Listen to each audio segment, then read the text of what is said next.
They saw it. They saw the way you hesitated before you pushed open the door. They noticed the slight, almost imperceptible tremor in your hand when you reached for your coffee.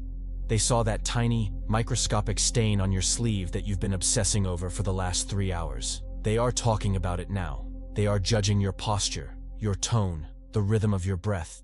Do you feel the heat on the back of your neck? That is the weight of the invisible lens. You are standing in the center of a crowded room, and yet you feel like you are under an interrogation lamp in a windowless cell. You adjust your watch. You fix your hair for the 10th time. You rehearse your next sentence in the dark theater of your mind, terrified of a single missed cue. But here is the glitch. The camera isn't real. The interrogation lamp is a hallucination. The people you think are dissecting your every move are actually staring into their own private mirrors, paralyzed by the exact same fear. Welcome to the internal surveillance state. Welcome to the spotlight effect, the most successful lie your brain has ever told you. To understand why your mind sabotages you this way, we have to look at the architecture of the human ego. We like to think of ourselves as rational observers of reality, but in truth, we are all trapped in a cognitive panopticon. In the 18th century, philosopher Jeremy Bentham designed a prison where a single watchman could observe all inmates from a central tower. The trick was that the inmates could never see into the tower. They never knew if they were actually being watched at any given moment. Eventually, the prisoners began to police themselves, acting as if they were under constant surveillance even when the guard tower was empty. Your brain has built its own guard tower, and the guard is your own ego. This isn't just shyness. This is a fundamental error in neurosurveillance. Evolutionarily, being noticed was dangerous. For our ancestors, being the center of attention often meant you were either a predator's target or about to be cast out of the tribe. In the Pleistocene era, social exclusion was a death sentence. To be ignored by the tribe was to starve alone in the cold. To survive, the brain developed a hyperactive threat detection system. It became biologically cheaper to falsely assume you were being watched than to ignore a real social threat. In the modern world, this survival mechanism has mutated into a psychological cancer. We are walking through the 21st century with the hardware of a hunted animal, terrified that a stumble on a sidewalk is the equivalent of a tribal banishment. Your amygdala doesn't know the difference between a predator's gaze and a stranger's casual glance.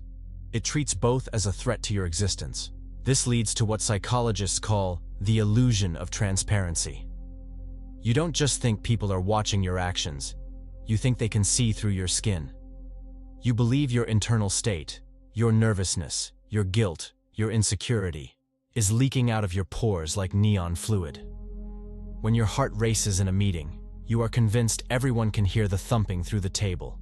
When you feel a wave of social exhaustion, you assume it's written in bold letters across your forehead. But the reality is far more isolating. You are a closed system. Consider the bad hair day experiment. Researchers took a group of students and forced them to wear a t-shirt featuring a singer they found deeply embarrassing. They were then led into a room full of their peers. The students wearing the shirts were agonizing. To them, the shirt was a screaming siren of humiliation. They were convinced that at least half of the room had registered their shame. The reality? Barely 20% had even noticed the shirt existed. That 30% gap is the shadow zone. It is a vast, empty space filled with imaginary judgments, phantom whispers, and a version of yourself that doesn't actually exist in the minds of others. You are mourning a reputation that nobody is even tracking. We suffer more in imagination than in reality, because our brains are hardwired for egocentric bias. We are the protagonists of our own movies.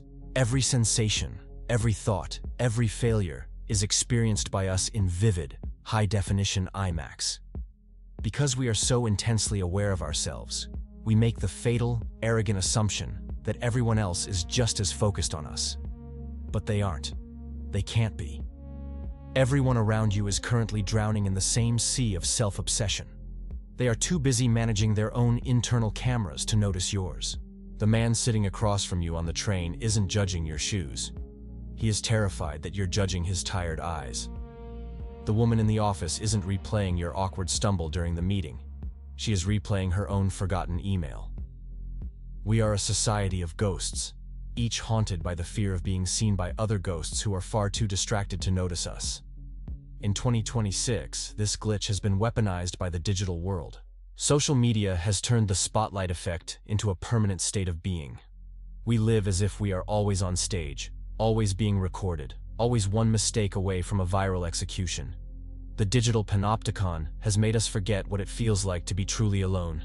We perform for an audience of millions in our heads, even when we are sitting in an empty room. The spotlight effect is a form of narcissism disguised as insecurity. By believing that everyone is watching you, you are subconsciously declaring yourself the most important person in the world. You are projecting your own self-criticism onto the faces of strangers. When you think someone is judging you, what you're really seeing is your own judgment of yourself reflected back at you. They are not the jury. You are the judge, the jury, and the executioner. The heat you feel? It's not their gaze, it's your own friction. Think about the last time you saw someone make a minor social mistake. A waiter drops a fork. A colleague mispronounces a word. A stranger trips on a curb. How long did you think about it? 5 seconds? 2? By the time you turned the corner, that person had ceased to exist in your mind. Now realize, you are that stranger to everyone else. The cure for this internal surveillance is a cold, hard dose of radical insignificance.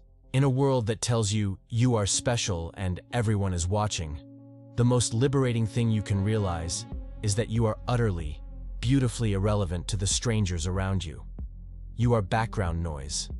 You are a blurred figure in the corner of their frame. You are the extra in someone else's story. When you truly accept that nobody cares, you gain a superpower. Freedom. Freedom to fail. Freedom to look ridiculous. Freedom to speak your truth without the paralyzing fear of a phantom audience. The surveillance ends the moment you realize the guard tower is empty. There is no watchman. There is only the wind whistling through the cracks in the concrete. Stop performing for people who are too busy rehearsing their own lines to hear yours. Stop policing your soul to satisfy a crowd that isn't there. The heat on the back of your neck? It's not a spotlight. It's just the sun. The next time you walk into a room and feel the cameras turn on, take a deep breath. Look at the people around you. Truly look at them. Observe the flickers of anxiety in their eyes, the way they adjust their clothes, the way they check their phones to avoid eye contact. They aren't your judges. They are your cellmates, huddled in their own spotlights, praying that you aren't looking at them. The surveillance state of the mind only works if you believe in it. It requires your cooperation.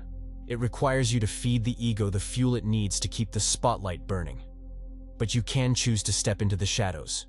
You can choose to be the observer rather than the observed. Embrace your invisibility. Walk through the world like a ghost in the machine. Because once you realize that you aren't the center of the universe, you are finally free to inhabit it. Your mistakes are forgotten before they are even finished. Your embarrassments are pebbles dropped into an ocean of collective indifference. You are not under a microscope. You are under a sky that doesn't care about your shirt, your stutter, or your past. The lens is cracked. The monitors are flickering out. The only one watching you is the version of you that you need to let go of. This is the inner error. The glitch is exposed. The guard tower is empty. Now, what will you do with your anonymity?